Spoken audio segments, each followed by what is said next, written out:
Amanda, do we have a quorum? I can't see enough faces to tell that you have a quorum. I see Kyle's here, but I don't know if Ms. Hogan is actually there. I see her tile. Yeah, I see Gene Merlino. Let me see. I see Gene Merlino. He's a member. Mr. Straw. Mr. Straw was on. Yep. I see Ms. Hogan is logged on, but I don't see her face, so I don't know if she's actually there or not. Right. Mr. Leggett's excused himself. Is Ms. Bramer, Supervisor Bramer on? She's just coming on right now. So yeah. Okay, good. I mean, if we knew that Ms. Hogan was actually there, you'd have a quorum present. I don't see her face. I'm having trouble getting Zoom on my computer, so I'm on my phone right now.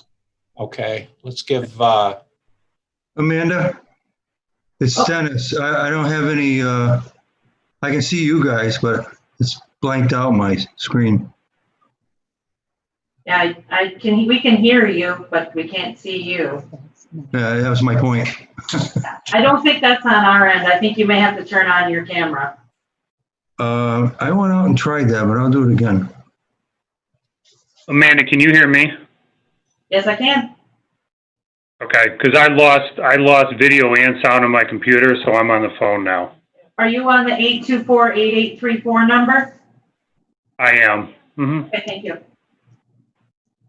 all right, then. I think we have, I hope we have a quorum. Do we have a quorum? You're still lacking one. Mr. Thomas, are you there?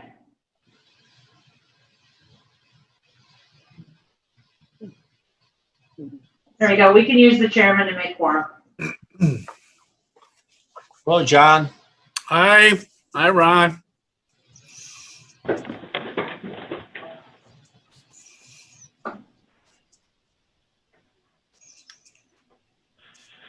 We're ready to start whenever you are. We have a quorum?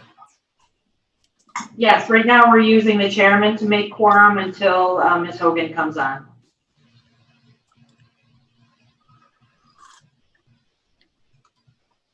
You have yourself, Ms. Bramer, Mr. Merlino, Mr. Stroud, and then Chairman Thomas. Okay, good. Then I can call the meeting to order?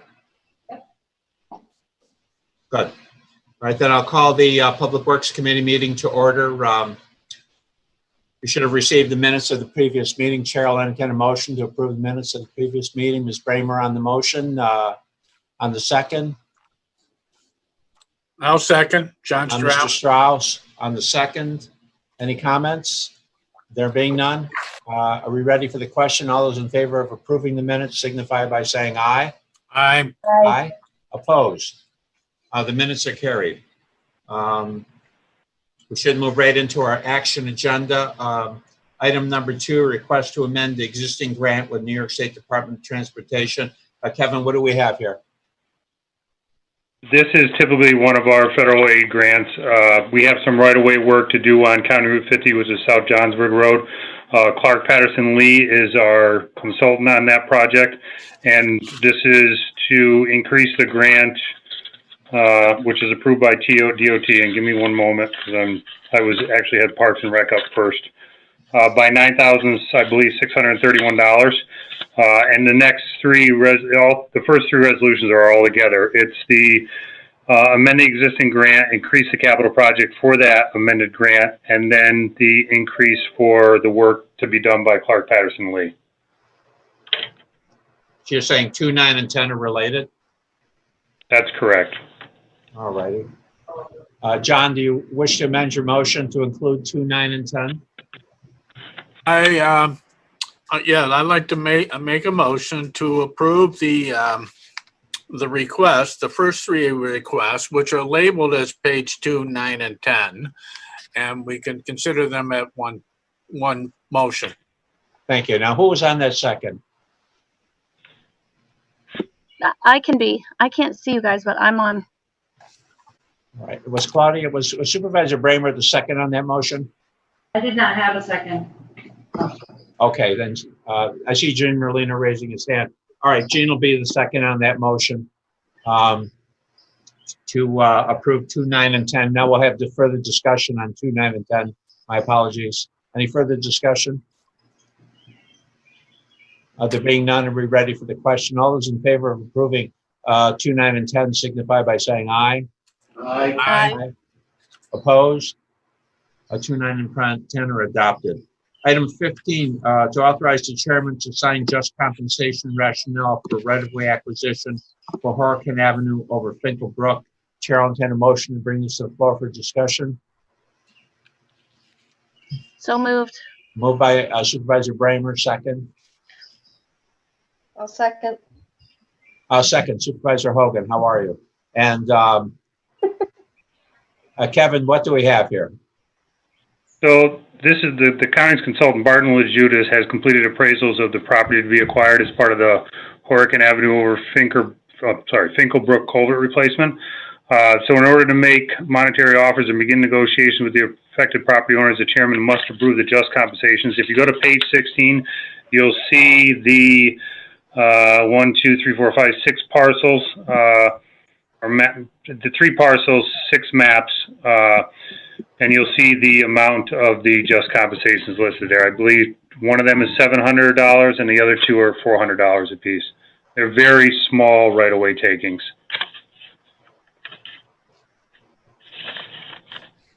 All right. The board may remember this is the issue that we had where the town's water main went under the bridge. We had a major leak. We did a bypass and then we did a temporary fix. And Kevin, is this project scheduled for this fall or probably in the spring? Probably not until spring. It's under design right now, but the last process, or one of the last processes they have to do before they submit a PS&E to DOT is to do the right-of-way just comps. Mm-hmm. Well, do we have any further discussion or questions for the commissioners? There being none, are we ready for the question? All those in favor of approving item 15, just compensation, signify by saying aye. Aye. Aye. Opposed? Carried. Item 18, request to authorize the chairman to sign just compensation rationale for right-of-way acquisitions for a culvert over Benny Brook in the town of Luzerne. Chair will entertain a motion to bring this to the floor for consideration. Mr. Merlino on the motion, Mr. Stroh on the second. Kevin, what do we have here? This is similar to the one that we just did for the town of Bolton. This is for the one in the town of Lake Luzerne. Up on Call Street, we have a culvert replacement. It's a 5-foot culvert, but it's approximately under 25 feet of earth. And for us to be able to do the work on that culvert, we're going to need some right-of-way. And it'll also be for us to maintain that culvert from here on out. And again, they're minor amounts. If you look at the second page, which is page 19, you'll see the 3 parcels. And they approximately range from 2 of them at $100 and 1 of them's at $200. Any questions for Mr. Hajos? There being none, are we ready for the question then? All those in favor of approving this just compensation resolution signify by saying aye. Aye. Aye. Opposed? Carried. Item 20, new contract, asbestos and/or lead removal and disposal services. Item 20, Kevin, what do we have here? This is a typical term agreement contract that we do every year. Sometimes we extend these for a couple years. Other times we don't. It's dependent upon basically the performance of work if we have work for them. Others may not extend at other times. But this is for asbestos and lead removal and disposal services within the county. Any one of the towns could piggyback on this as well if they needed to use it. There's no guaranteed work for these contracts. It's just to put a contractor in place in case we need to do any of this work. And on the pages following the resolution request is the bid tabs for the items or for the individuals that bid on the contract. All right, you've heard the explanation. Do we have a motion to bring this to the floor for consideration? I'll make that motion. Mr. Stroh on the motion, Ms. Hogan on the second. Discussion? Supervisor Bramer. Thank you so much, Chairman. I see we're picking environmental maintenance. Is their cost like significantly lower? Let me just see. I'm trying to look at the bid tab sheet. What about the one on the far column? Oh, geez. Hold on. Sorry. That has the $1,400 under. That's only for one item, Supervisor Bramer. Okay. But you went through and basically tried to make this apples to apples, and you think environmental maintenance is the lowest overall? It is, and typically what we end up doing is when we put a bid package out, we put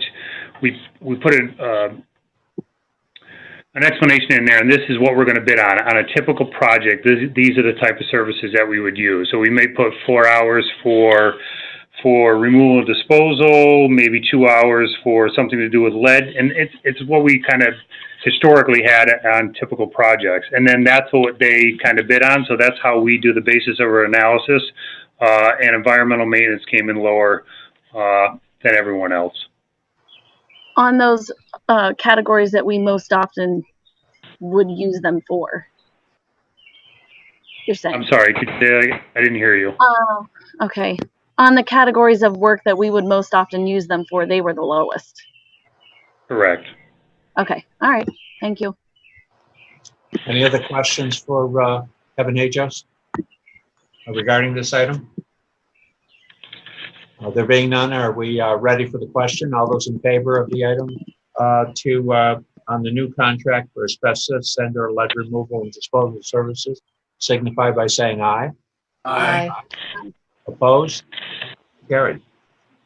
Item 24 is a new contract rationale, shotcrete services. Kevin, what do we have here? Shotcrete work is typically we use it for whether we use it for abutment walls that are spalling concrete. We used it before on our interior of culvert pipes, concrete culvert pipes, even our metal culvert pipes that we've lost the bottom on. We've rerouted the water and then redone the bottoms of the pipe up until about the water line with this shotcrete. And basically, it's a concrete covering over pipes, walls. And again, this is a term agreement contract. Some years we use them, other years we don't. There's no guaranteed amount of work, but we only had one bidder. I think probably they're one of the few ones around this area that do it, and it was Town and County Bridge and Rail. You've heard the explanation of what it's about. Do we have a motion to bring this to the floor for consideration? Yeah, I will. Supervisor Stroh on the motion. Thank you, John. Supervisor Bramer on the second. Further questions for Kevin Hajos?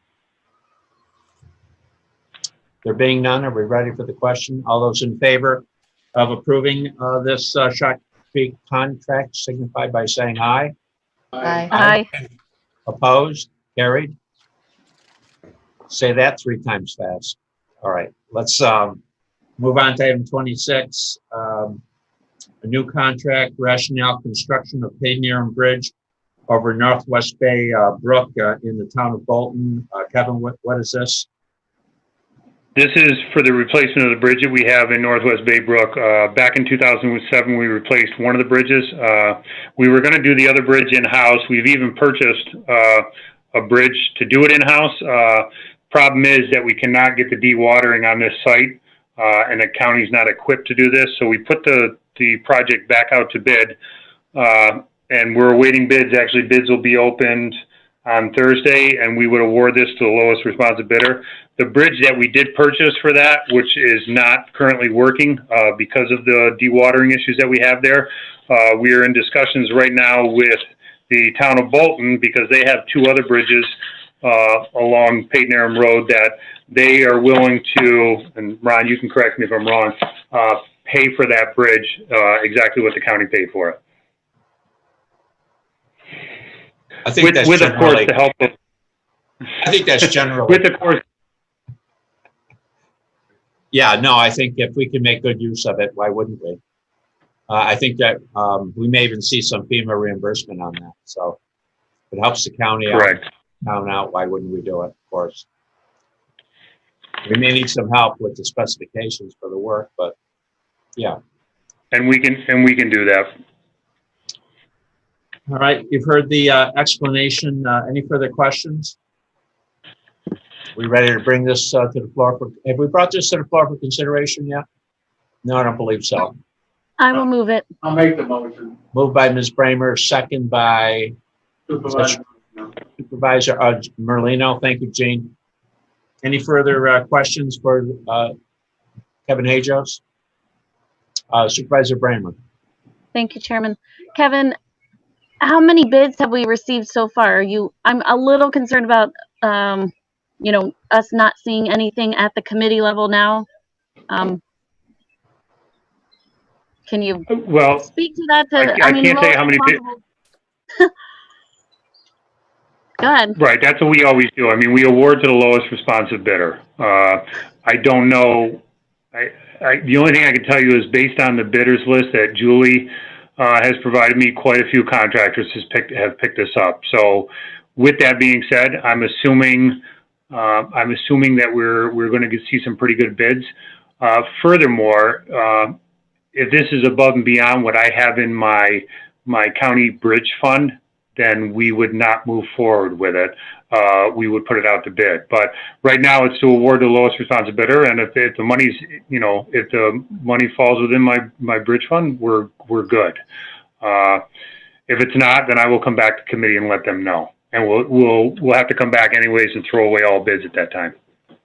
Okay, I would ask, can you let me know when we open the bids? Just shoot me an email with the award D info, please. Yep, absolutely. They're opening them up Thursday, and I think it'll be a YouTube or a Zoom meeting opening anyways. Okay, thanks. Thank you. Yep, and I'll send it to you as well. Any other questions for Mr. Hajos? There being none, are we ready for the question then? All those in favor of approving 26 new contract for construction of Pinion Roadway Bridge, signify by saying aye. Aye. Aye. Opposed? Carried. Now we need to move into referral and pending items. Kevin, you had mentioned to me that you had something that you wanted to add. Yeah, not under referral pending items, but under kind of information for discussion of review, if we can move down there, because I didn't have any referrals this month. Let's move down there then. Go ahead. Okay. So first and foremost is the CHIPS funding. As most towns are aware of right now, we've all received our CHIPS letter from DOT. With that being said, there was a kind of a caveat written into that letter that don't exceed 80% of your CHIPS funding. That doesn't mean that if somebody had CHIPS funding that they carried over from last year, they can't spend it. But what DOT is doing, and I just heard it in a New York State County Highway Conference call this morning, is that New York State DOT is tracking every municipality, and once you hit 80%, until they get kind of a go-ahead from the governor, they're not going to release the other 20%. Doesn't mean that that 20% can't carry over from next year. So with that being said, I'm moving forward with all the projects that we had discussed earlier in this year, except for one of the ones that went out to bid. And we told that contractor right now that they are on hold for that project, but they also had a couple other ones with us. So once we hear more out of the state DOT and out of the governor's office, right now we're only going to 80% of our CHIPS reimbursement for our projects right now. And I'm assuming, at least what I've discussed, most of the towns are doing the same thing as well. Good. And do you want to report on the salt brine project? I do. As most of you are aware, last year we were looking at the possibility of doing this mobile unit. I talked about it earlier this year, and then COVID hit. Things kind of went on hold. Chris Belden in the planning department had come up with approximately $72,000 towards this mobile unit, with the premise that this mobile unit would be used throughout the county, that each town would kind of participate in starting to use brine and see the savings that they could achieve. We've talked about it before. Reduction is in salt usage, reduction in sand usage, and that's probably a big one to some towns, because a lot of the towns this year got very upset with me when I informed them that they had to remove sand. Not the supervisors, because they all knew about it, but the superintendents. Some of them were hemming and hawing about picking up sand. Some of them still haven't picked up sand in certain areas. But again, this would reduce their use of salt, purchase of salt, reduce their use of sand, purchase of sand, probably reduce labor, because if they put pre-treatment of brine down on their roads before a storm, they knew a storm was coming, they might save themselves a couple hours, 2-3 hours before they'd had to actually go out and do anything on their roads.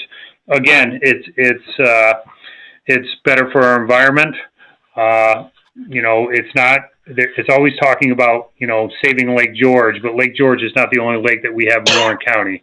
There's Struan Lake, Brant Lake, Lake Luzerne, Fourth Lake. There's many other water bodies within the county that this would help as well, not just Lake George. So with that being said, I believe Dave Wick has started to reach out to some of you supervisors, the town supervisors, they're requesting, $5,000 from each town. With that being said, they're also reaching out to Washington County because they have brine in a couple of their towns, at least tanks, but they have no way to produce brine.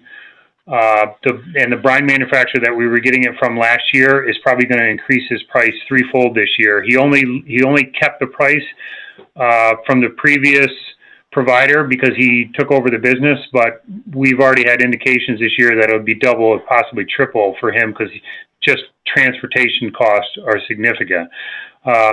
So I know I would hope that a lot of towns would jump on board. I know 5,000 during today's time is probably significant to anybody's budget, but having that ability to have brine and pre-treat their roads, I think will be a cost savings in the long run. So I know Dave Wick's doing that, and Dave Wick is also looking into any towns that don't have their own brine tanks, whether they want one for a truck or whether they want stationary tanks. They still need one to, of course, put it down, that he's looking to help them with the cost. With that being said, I also received a call last night from basically the Fund for Lake George and another individual who's been working along with them, Phil Sexton. I believe some of you know him. The fund will 100% foot the cost of a stationary brine tank for the county. I told them that we would be interested in it 100%, that we would put it somewhere within the county that we would think would be an ideal location for it, but that would probably just fill the county's tanks unless one of the towns had, their own mobile truck or their own truck to be able to move brine around, the county to their area. So that's why we're still looking at the movable brine tank as well as the stationary one. But again, if the committee chooses, there is no cost for the county for the stationary tank. I'm not sure that the county won't have, say, the same, $5,000 cost for the movable tank as the other towns are being requested of, but we did have the grants to support $72,000 of that one, and then the money coming from the fund would support 100% of the stationary one. So I just wanted to give an update. I don't know what the committee's thoughts are as well as the board's thoughts, but I think it's a positive direction in reducing costs and doing something for the environment that we've been all trying to achieve for years. And that's all I had, Ron. Sure. Well, let me say, Kevin, this has moved a lot further since you involved yourself in as commissioner in this initiative, and I can't thank you enough for helping move this along. From my point of view, it's a reasonable strategy going forward, and there's no question that it's good for the environment. It reduces cost, and I like the idea of affording all of the towns the opportunity to take advantage of it as well. Mr. Chairman? Gene? Mr. Merlino, Supervisor Yeah, Merlino. this sounds really good, and I hope it works well. And I'm still waiting for my floating edge blade from 3 years ago, so I hope the brine works better.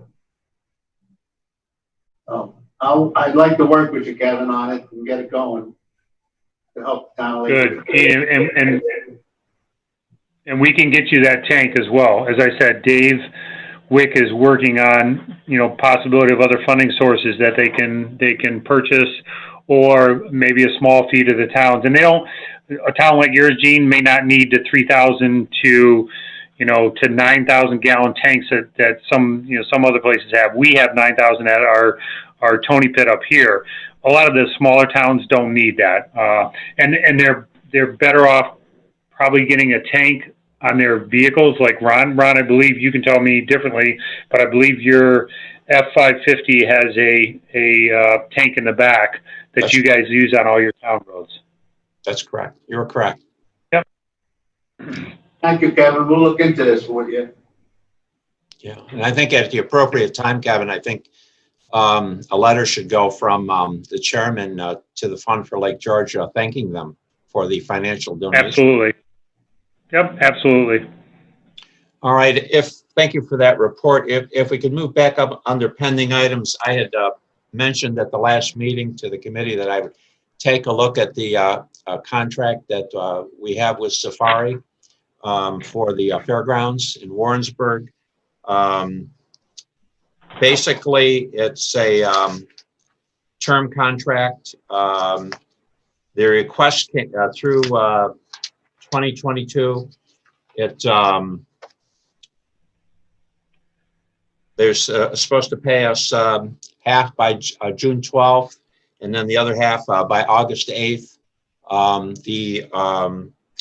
The contract's based upon a certain rate times 96 days.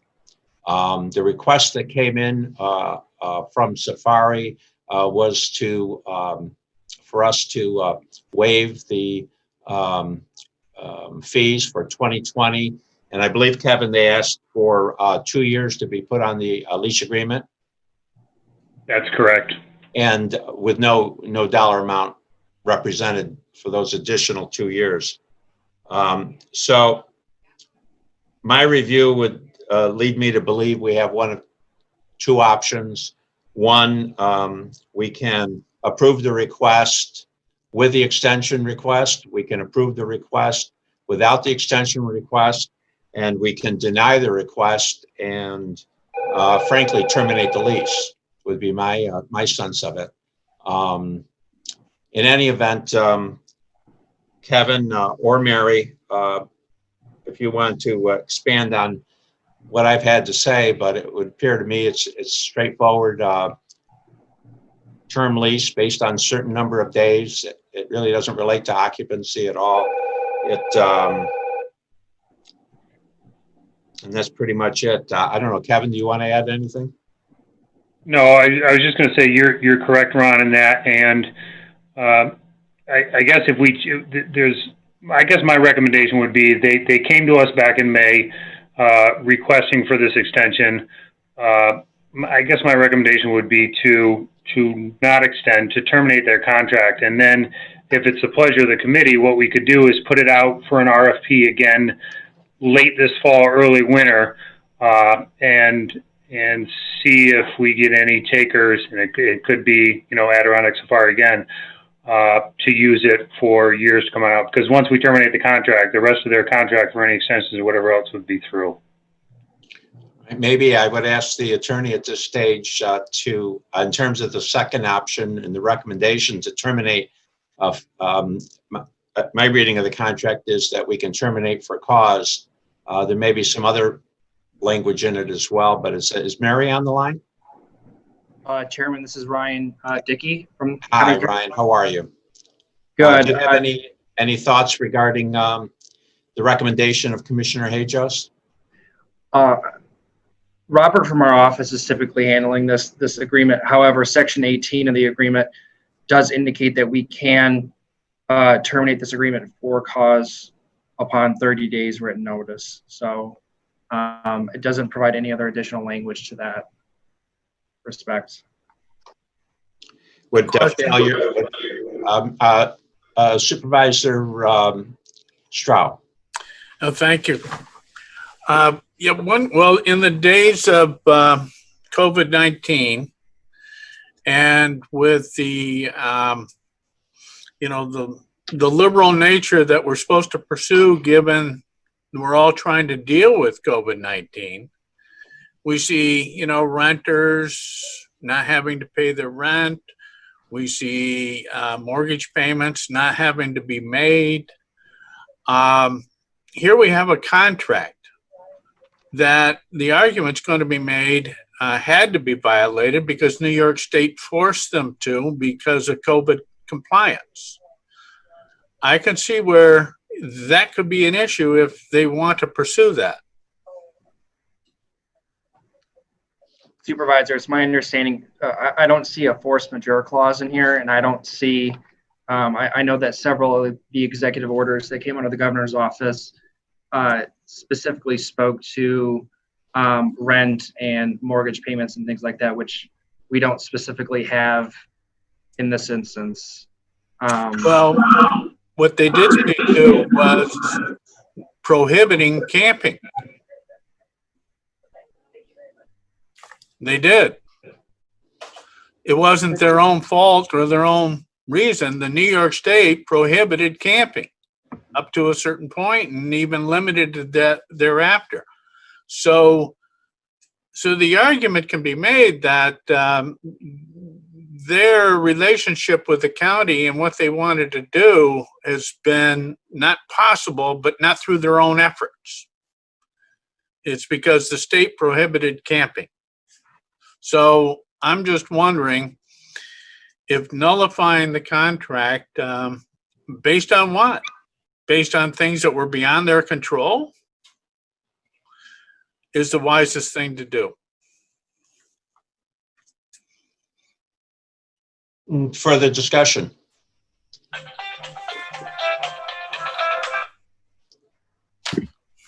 I'll just Supervisor Bramer. Thank you, Chairman. Yeah, I'll just echo what Supervisor Stroud just said. It seems like I'm not sure that we should be terminating them for cause. If they want to agree to terminate so that they can get out of their payments for this year, that might be a way to go. I'm sorry, I would weigh in, but I'm reading as fast as I can here. Thank you. Yeah, I didn't know this was coming up today. All right. Well, it was on the agenda. I'm sorry. I should have looked at the contract closer. Well, I think Supervisor Stroud raises the point that for some period of time through, I believe, May or the early part of June, but I think that private camping is permitted now. I'll stand corrected on that, but I do believe the public camping on the state side, that was later in the month. Supervisor Hogan. I'm sorry, and I am not a lawyer, but what I'm seeing in here is permissive language. It says that the contract, the agreement may be extended for up to 4 additional terms to generally coincide with the dates referenced herein for summer 2019, 2020, 2021, and 2022. So is that kind of a way, I mean, that language doesn't sound like it's assumed that this will be renewed year after year after year, is what I'm saying. Or am I interpreting that wrong? Ryan, you want to comment on that? Do you want to speak? I have Robert from our office here that can speak to this matter. We have a few options, really. And the cause would be that we don't have that deposit in hand yet. That would be right. Absolutely. Correct. So there is cause. There is cause. Okay, I wasn't thinking about that. That's a pretty short 6 feet there, guys. Hey, Ron, can I jump on real quick? Sure. couldn't hear Kevin, you, go ahead. Ron. While the attorneys are reviewing it, sure. Okay, we had already approved it for this year. I just want to, address from Andrea. Oh, okay. Back in Thank December, we had already approved them to extend into this year. Okay. And typically that, I bring that back to committee.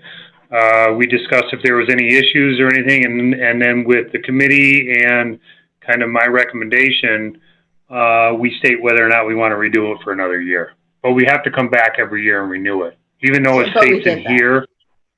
Yeah, and we did in December for the 2021 or 2020 season.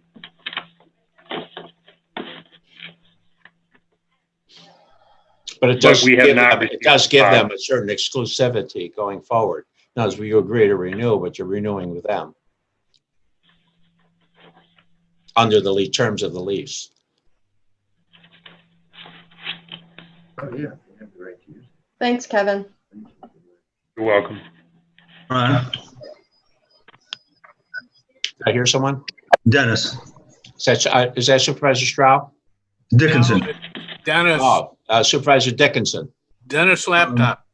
I'm not on the committee. I'm on my laptop. That's good enough. You're supervisor. What do you have to say? Well, if they haven't paid their June payment, they're in arrears, or they haven't met their obligations of the contract. I don't see any reason why you can't cancel it. And I'd be all in favor of that on the committee. If it comes in full board, I'll vote that way. So since we didn't respond to a correspondence from them, does that put us in a position of jeopardy in terms of that having not? Ryan?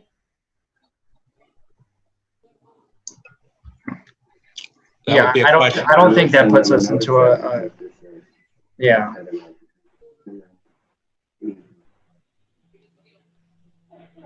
Did you understand the question, Ryan? Yes, I don't believe that would put us in a position of jeopardy, just because we have.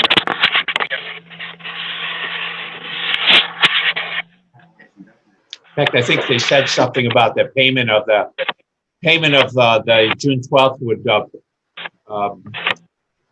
create financial hardship for the company. They might have used even stronger language than that. Is that correct, Kevin? I'm sorry, Ron, say that again. Yeah, I think they had, they said that payment of the rent could result in financial hardship to the company. That's correct.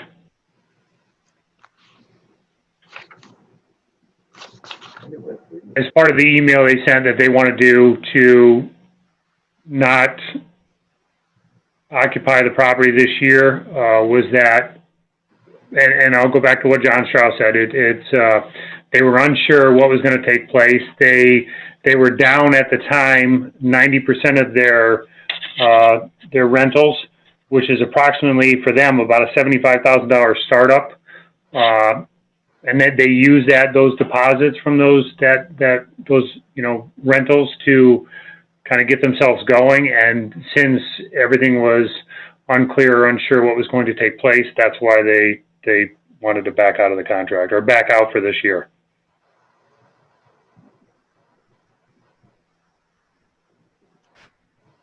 So maybe we can break this down a little bit if you'll allow me. Let's take this kind of in reverse. Is there anyone that's generally supportive of extending the existing contract an additional 2 years under any circumstances? Do I hear anyone that's that part of the request? Right now, the existing contract would go through 2022. I'd like to comment to that. The Supervisor Stroud. Well, I couldn't understand the 2 years. I can understand that 2020's going to be a washout for them, but that's 1 year. So I couldn't understand why, if this year's a bad year, please extend it another year. I can't get the 2 year part. Why that? Of course, they're trying to get whatever they could get, I suppose. But I certainly didn't see the reasoning for 2 years. All right, so if I'm hearing everyone, so there doesn't seem to be any support for extending the lease an additional 2 years on top of the 2022. And if not, then that would reduce our options to terminating for cause or approving the request or approving some part of the request. Those would be the two items that would be in front of us. Supervisor Hogan. What about we just go back to them and say, we mutually end the agreement and you're off the hook for this year? Was that basically what you just said, right? That is, that would be that there's some thought of continuing with the lease, but that we want to negotiate on the 19,000. The payment would be how much, Kevin? 19? 19, it's 19 and change, it's 19 and change for next year. Give me 1 second. I have it in front of me. Okay. This year, I'm sorry, it would have been $198 a day for the 96 days for this year. Next year will be $208 per day for the 96 days, and then 2022 would be $218 per day for the 96 days. But for this year, it's 19.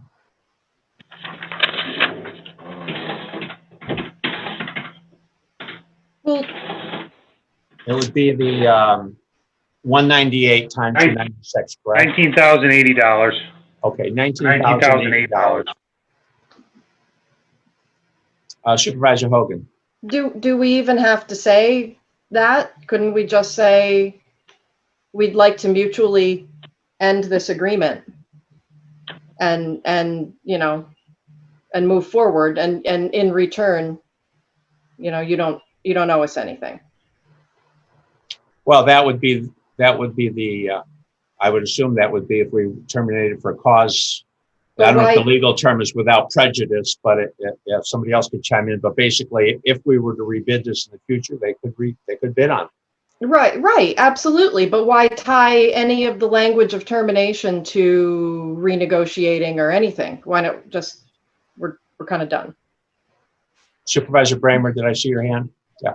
Yeah, thanks, Chairman. I guess Supervisor Hogan, I'm hearing that they don't want to terminate because they wanted to extend. So I guess I would support letting them out of the payment for this year. I mean, a lot of it didn't have anything to do with them, but not extending the contract at all at this time. We could always leave that open for the future.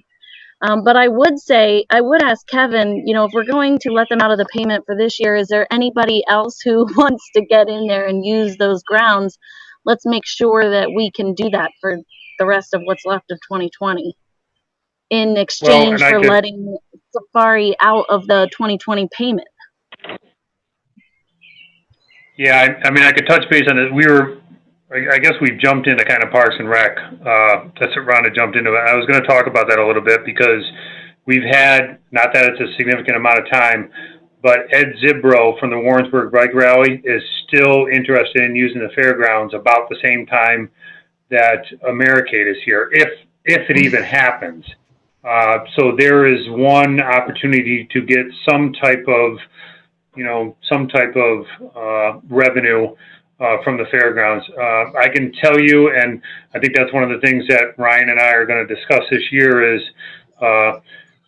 look for other revenue opportunities for that fairgrounds. I mean, we don't, I know some people didn't care for maybe some of the things that happened at glamping, but they did bring in a revenue to the county, and I have Tim Benway sitting right here in my office with me, of course, 6 feet apart. He can tell you that we have just not had a lot of takers except for, with the 4-H.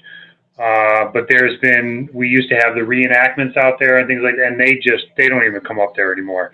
So it's been difficult getting individuals to come there. For this year, we do have the potential to have the Warrensburg Bike Rally if things take place for a week or 7 days. So there are some opportunities, but they're few and far between.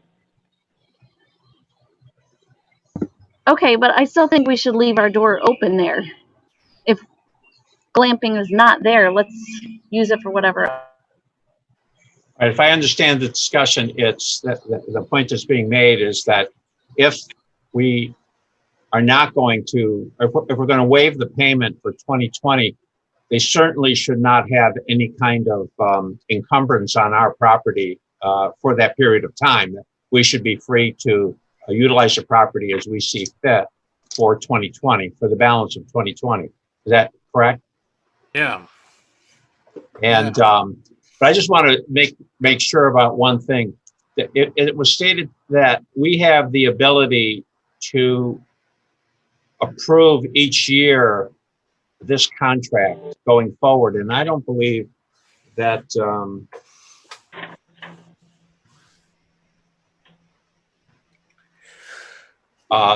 excuse me, I just was handed a note. I just want to make sure that in fact we do have the option of not extending this contract should we choose not to. And Ryan, maybe you might want to weigh in that. I'm not sure I read that in the contract, but if it's there, I'll stand corrected. The question again is, do we have the option of continuing in 21 and 22 should we elect not to? It's my understanding that the best course of action here is to probably terminate the agreement this year, just so that they don't have any type of interest in the use of the property, as Supervisor Bramer was noting. And then from that point on, I believe the best course of action would be to rebid and just to form a new contract later on. But it's my understanding, according to the resolution, I'm reading it right now, that the term commences upon execution and terminates on September 23rd, 2020, or 2022. So I'm not sure. I'd have to look into this a little bit further, whether we would have the ability to continuously reapprove. We might have to terminate before the end of the 2022. Well, my phone won't pull it up. Oh, Supervisor Hogan, go right ahead. my phone won't pull it up, but doesn't it say something about generally believed to be these years, 2019, 2020? Is this on a button? It was very vague language, like you could skip that year if you wanted to, was the way I read it. About the scab. Right, yes. I'll take care of that tomorrow. Is that all you're looking? But anyway. Well, Andrea, while we figure that out, let's pass a resolution to let them out of the 2020 payment. If you're okay with that.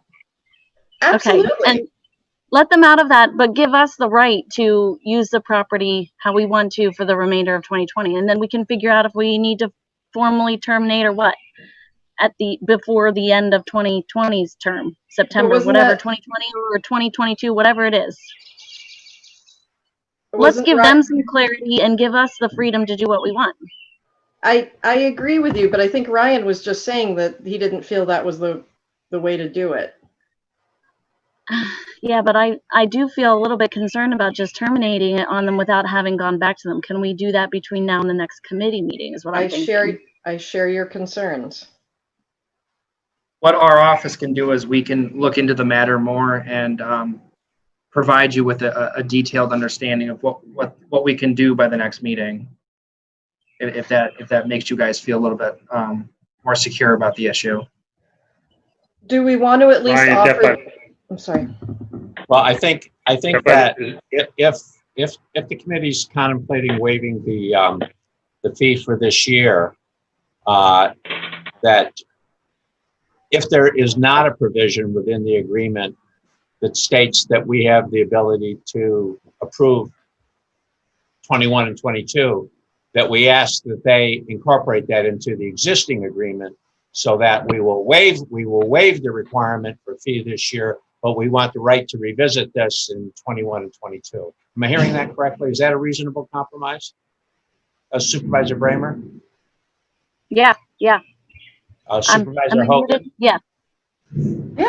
Supervisor Stroud? Yes, I think that sounds fair. All right, then. I think that does the county attorney have sufficient guidance? Jose, do you have sufficient guidance? Kevin, do you understand what's the desire of the committee appears to be? That we're prepared to waive the fee for this year, but should there not be a provision in the lease that says that we have the ability to revisit this each year under the existing contract of 2021 and 22, that we want that inserted into the existing agreement, that the request to extend this 2 years on the outlying does not meet with the support of the committee. I understand. You understand? Okay, good. Is everyone, are we good? I have a question. Supervisor Garrity. Yes, seeing as it affects my community, what did they say when they emailed them and asked them what their intentions were? Do we have it in writing from them? I do. I don't have it in front of me, Kevin. I brought it to the last committee, but I don't have it in front of me right now. But the gist of the email was that they were unclear of when they would be able to open. Their deposits were down 90%. They weren't sure whether they could come up with the startup funding to do it for this year, so that they wanted to forego this year. And then, of course, the second part of that email was to extend for another 2 years beyond 2022, which would have put them to 2024. So they have asked out for this year? Formally? Correct. Yes. Okay. All right.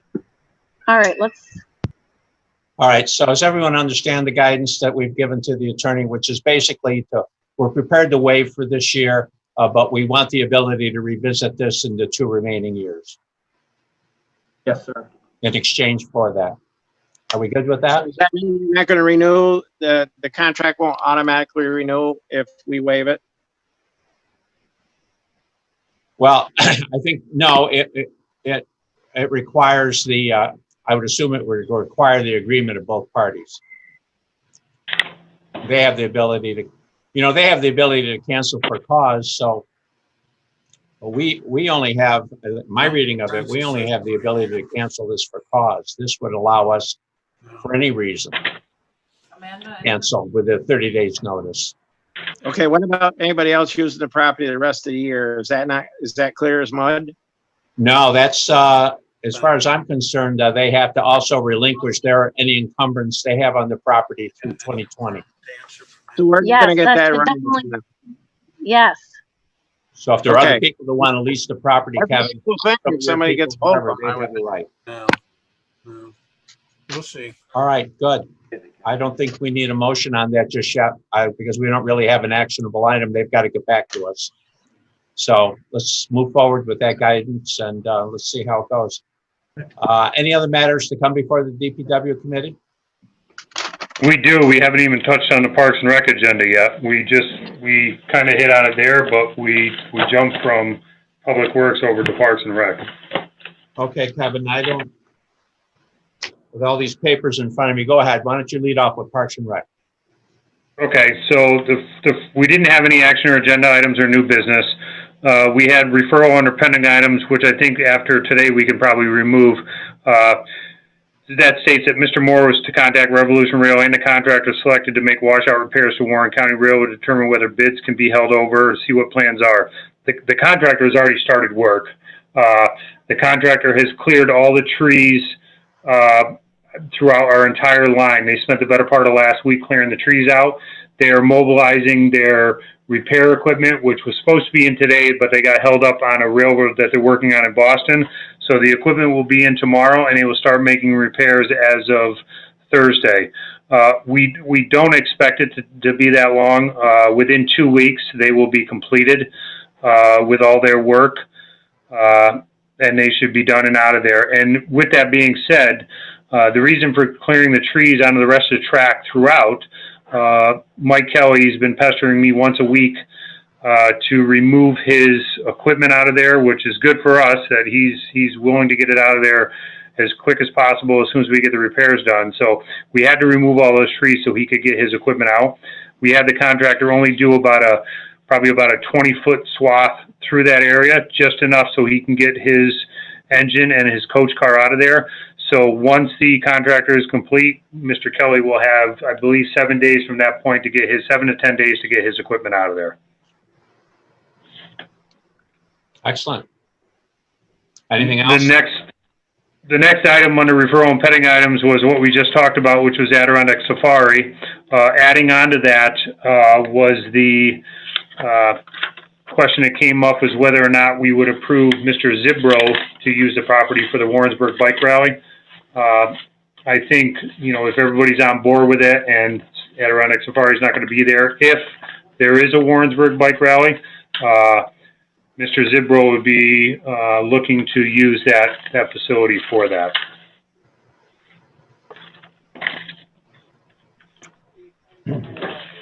Ron? I don't know if there's any questions on any of that. Dickinson. Yeah, it's Dennis. Dennis, go ahead. All right, thank you. Kevin, I'm almost afraid to ask you this. So you cleared the trees out, and he's got 7 days to get his junk out of there. What happens if he doesn't move it? I'm going to refer to the county attorney's office, but he was given a right. stipulation that within 7 to 10 days, he had to have it removed. Yeah. And I'm not sure whether we take possession of his equipment. I will refer that Mary's not on the line, but I'm not sure if Ryan and or Bob know. I can't answer that at this moment. Ryan, do you want to respond? I can't answer this at that moment, and I can reach out to Mary and to Robert, and we can kind of provide additional guidance later in the week. Okay. Please do that. Thank you. The next item on there was the committee determined that they were not ready to act upon the request from Mr. Atkins, the owner of the Elms Cottage in Lake Luzerne, for an easement across the county railroad tracks.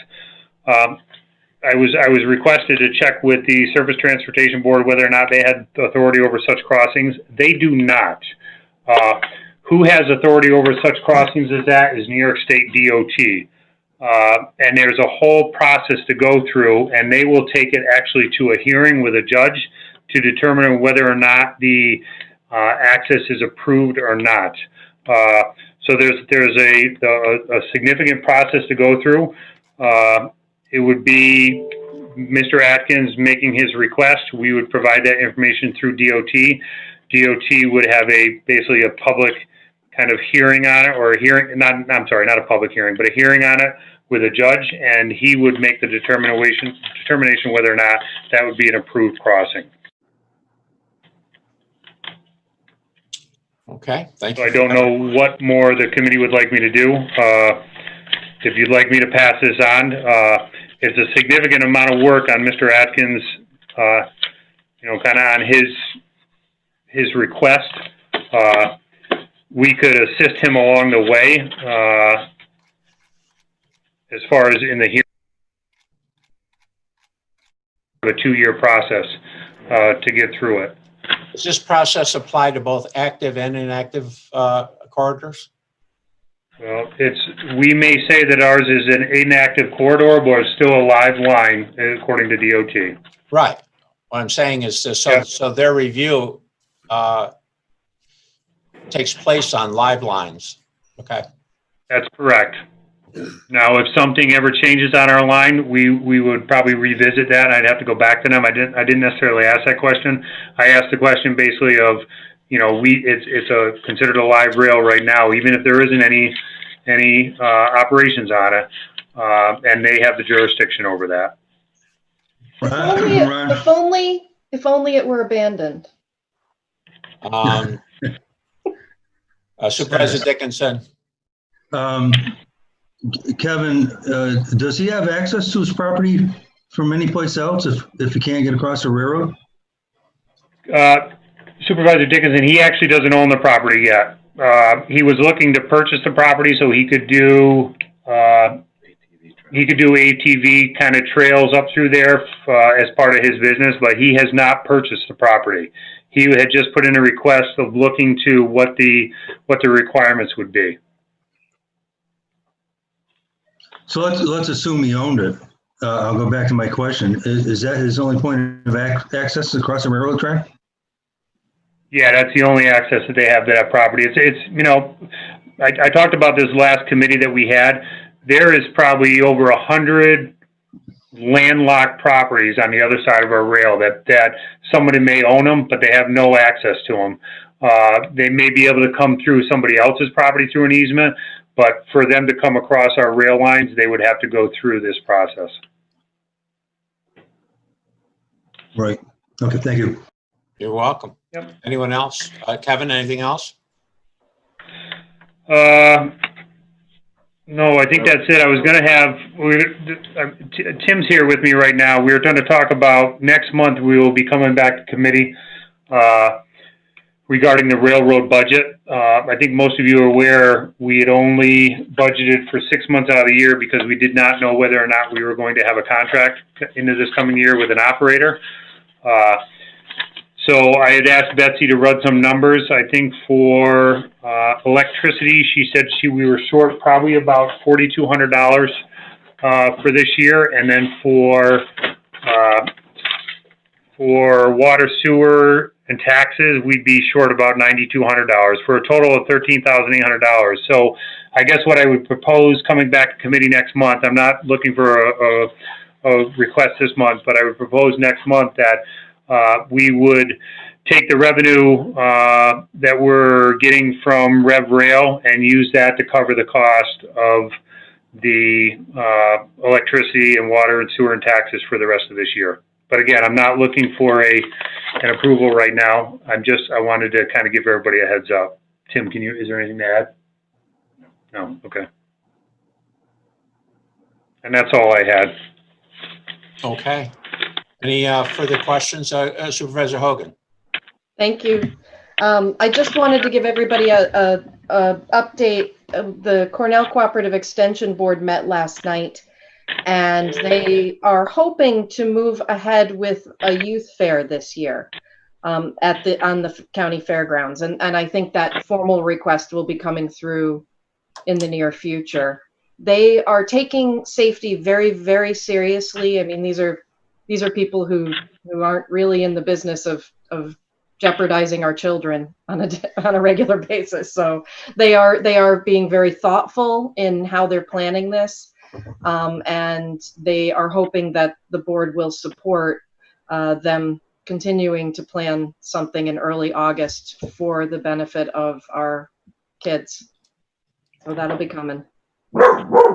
Thank you. Any other questions for Public Committee for Kevin Hajos? There being none, Chair will entertain a motion to adjourn. I'm sorry, you have solid waste still. Wait, I'm sorry. Yeah, I was going to say, Ron, I think the next thing we have to move into is solid waste. Oh, I'm sorry. All right, fine. What do we have? Chairman. So, I know you've all been waiting a very long time for this, and I kept telling you we were going to get it done, and we have finally completed our draft local solid waste management plan. Today would start the public comment period, which is required for 45 days, and I'll just kind of read through what DEC's requirements are at this time. It would be make a draft of the local solid waste management plan available for public comment for a minimum of 45 days. We will do that. It will be put on our website if it hasn't already been put up there. I will have a hard copy here at DPW, as well as I will put one at the county center. The tough part right now is most people will probably have to see this online if we're not allowing individuals to view this. So it will be online, and I will have a copy up here at DPW for people to do. For people to review. Once the public comment period is over with, we will hold one public meeting, since you need 45 days, I'm proposing that the August board meeting, we would have a public meeting to present an overview of the local solid waste management plan, receive comments as part of that. Once we get through that meeting, but our consultant will prepare a responsiveness summary to address all the comments received, both written and verbal, and submit it to DEC as the draft for review and approval. Once the plan is determined to be approved, another public comment period and responsiveness summary may be required if the department concludes that approval differs significantly from the first draft. So that's where we're at. It's a very good plan. It provides a lot of information. It also provides a very detailed recommendation and timeframes. I would ask anybody, to sort of cue in on the The recommendations start on page 55 of the plan. The summary and recommendations in a spreadsheet form and what we can do moving forward starts on page 80, and then a time frame to put these in place starts on page 89. I'm more than willing to ask or answer any questions. I haven't been through the whole thing. I'm probably about halfway through it right now. I did skip ahead and read some of the recommendations, but I don't have a handle on them all at this time. But this would start the 45-day public comment period today. Supervisor Bramer, did I see your hand? Thank you, Chairman. Yep. Go May I go? All right. Thank you. Kevin, thanks a lot for staying on this. I know it's been a long time, but it does look very beneficial to us to have it updated with some more recent developments in solid waste and recycling management. So thanks a lot for staying on that. And I have started to share it with some of the environmental groups. As you know, there's a bunch out there right now in Warren County really focusing in on the zero waste initiative. So I know that they're going to be interested in reviewing it. And I did appreciate a lot of being able to see the recommendations at the end for what we can do moving forward and right away in 2020. So I'd be happy to bring any of those things through environmental concerns if that's helpful. And I would also ask that we consider having our planning department, particularly as they work on these climate impact action items, to assist us with implementing the recommendations in the solid waste plan, because one of them that I think is really important is collecting the data about what is happening with our waste right now and our material that we think is going for recycling, and getting a lot better handle on what is happening and where we might be able to take it, especially looking down the line and knowing that our incinerator doesn't have that much life left in it. So we've got to take a different approach to that, in my mind, because I'm not confident that another private company will come in and bring that thing up to speed. So we need to start looking at ways that we can divert our waste away from that incinerator. Not only for the economic reasons, because I think it's going to be expensive, also for the environmental reasons that I don't think incinerating our waste is the best idea due to the air pollution concerns coming out of the stack. So again, just thank you, and I will offer our environmental committee for anything that might be able to help move stuff forward. Kevin, do you Thank need you. any action from the committee, any kind of resolution of the board relative to starting that clock? No, I mean, I guess I'll defer to Amanda. I don't think we need a resolution. I just said today starts the clock for the 45-day comment period. Yes, that's right. Amanda's still there. Okay. Okay. Any questions? Any questions for? Ron, the last thing I just wanted to add for everybody is and Claudia hit on it a little bit, but I think one of the biggest things that they kind of recommended right away was establishing a reporting protocol, which requires each one of the towns to kind of report back to us kind of the breakdown of their annual costs. So I think what we're doing here, and Claudia, thank you for the assistance, and maybe I'll reach out to planning for this, but I think the key thing here is for us to make this a little more simplified for all the towns, is we're going to kind of come up with after this, kind of a spreadsheet of here's the information that maybe it's something you can put in once a month, the data that you collect from your costs, your revenues, your funding mechanisms, so on and so forth. If that can be provided once a month, it'll be easier than trying to, and we know because this took so long, of just requesting all that data that a lot of towns had to go through and say, okay, where is this? Where do I have this? Geez, I got to go back over the last 12 months. So we're looking to put some type of kind of spreadsheet or something together, just to make it simpler for the towns, easier for the towns to maybe provide us that information once a month. Yeah, and Kevin, if we could do that in a way that aids with the DEC reporting, that would be good too. Yep, absolutely. So that way the database would be available for any DEC reporting, required reporting. Supervisor Bramer? Thanks. That sounds really great, Kevin. And also for the haulers in the area who are not going through the municipalities, if we can collect data from them, that would be good too. And I believe there is a county law that can be passed requiring them to provide that reporting data to us. I think there is as well. Yep. All righty. Anything else, Kevin? Nope, that's it. That's it? Okay. Any other matters to come before the committee? Hey, Chairman. Supervisor Bramer? Thanks. Just quick, I wanted to say something before we went out of Parks and Recs, but for those town supervisors who have beaches, I know it's a tough time right now and you're trying to keep everyone safe. I guess I'd like to advocate for keeping the beaches open, because as we close them, it's making it really hard for people to find anywhere to go to cool off, and it's sort of concentrating people in those areas that are left open. So for town supervisors with beaches, please consider keeping them open. Thanks. You're welcome. And for those of us that manage beaches, I can tell you it's a challenge. Supervisor Hogan.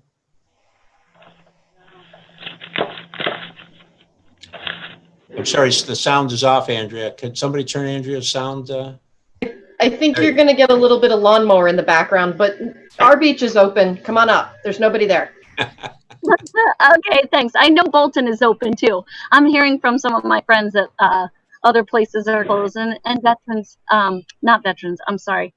It seems like $1 Million Beach is the only place open, and locals don't really want to go there. It's too crowded with tourists. Thanks. Ron, Supervisor Dickinson. we've grappled with our beaches, Claudia, I'm sure that's what you're responding to.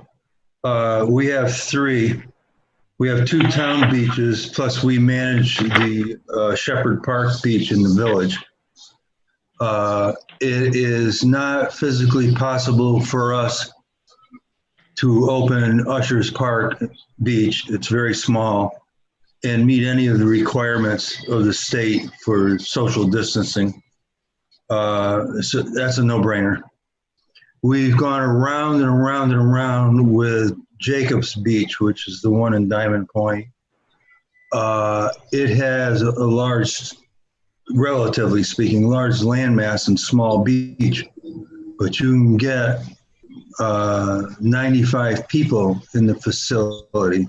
So we're looking at half that, 47 or 48 people. The problem is that in order to meet the requirements of the state, when you open them, your lifeguards are not allowed to do any kind of people management. They are there to guard lives.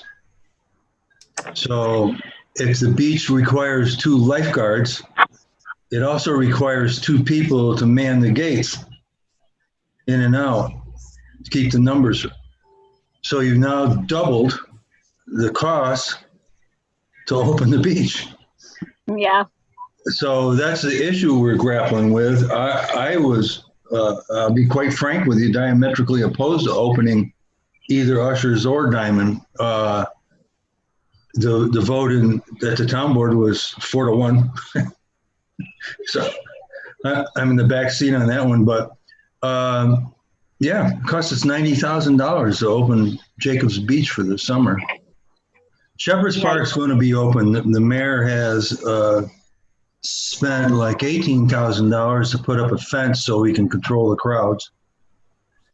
And we're going to manage. It's the same deal. You've got to have twice as many people there to be able to open the beach. But Shepherd will be open. I think it's going to be open this weekend. The same with Diamond Point. That's going to be open real soon too. Us, we're already turning away a fairly significant number of people because we're only allowed to have so much density at the park, and it's, we're about a fraction of what we're normally allowed. We're having midsummer heat wave here. My lawn looks like a desert. I know. That's what I'm saying. Yeah. So people are out there trying to get to the waters. Well, thank you, everyone. Any other matters? Make motion to adjourn.